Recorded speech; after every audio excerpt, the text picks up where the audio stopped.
پہلا کرنتھیوں 5 باب پہلی آیت سے 13 آیت تک، صفحہ نمبر 156 اور 157۔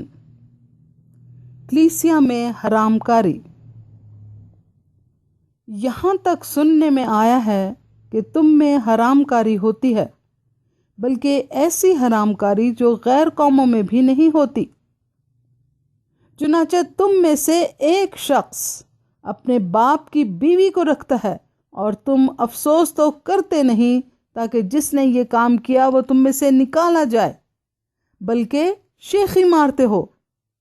لیکن میں گو جسم کے اعتبار سے موجود نہ تھا، مگر روح کے اعتبار سے حاضر ہو کر گویا بحالت موجودگی ایسا کرنے والے پر یہ حکم دے چکا ہوں کہ جب تک تم اور میری روح ہمارے خداوند یسوع کی قدرت کے ساتھ جمع ہو، تو ایسا شخص ہمارے خداوند یسوع مسیح کے نام سے جسم کی ہلاکت کے لیے شیطان کے حوالہ کیا جائے، تاکہ اس کی روح خداوند یسوع کے دن نجات پائے۔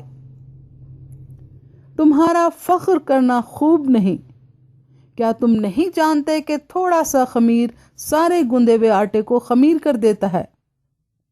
پرانا خمیر نکال کر اپنے آپ کو پاک کر لو، تاکہ تازہ گندھا ہوا آٹا بن جاؤ۔ چنانچہ تم بے خمیر ہو، کیونکہ ہمارا بھی فسح یعنی مسیح قربان ہوا۔ بس آؤ ہم عید کریں، نہ پرانے خمیر سے اور نہ بدی اور شرارت کے خمیر سے، بلکہ صاف دلی اور سچائی کی بے خمیر روٹی سے۔ میں نے اپنے خط میں تم کو یہ لکھا تھا کہ حرام کاروں سے صحبت نہ رکھنا۔ یہ تو نہیں کہ بالکل دنیا کے حرام کاروں یا لالچیوں یا ظالموں یا بت پرستوں سے ملنا ہی نہیں، کیونکہ اس صورت میں تو تم کو دنیا ہی سے نکل جانا پڑتا۔ لیکن میں نے تم کو در حقیقت یہ لکھا تھا کہ اگر کوئی بھائی کہلا کر حرام کار یا لالچی یا بت پرست یا گالی دینے والا یا شرابی یا ظالم ہو، تو اس سے صحبت نہ رکھو، بلکہ ایسے کے ساتھ کھانا تک نہ کھانا، کیونکہ مجھے باہر والوں پر حکم کرنے سے کیا واسطہ؟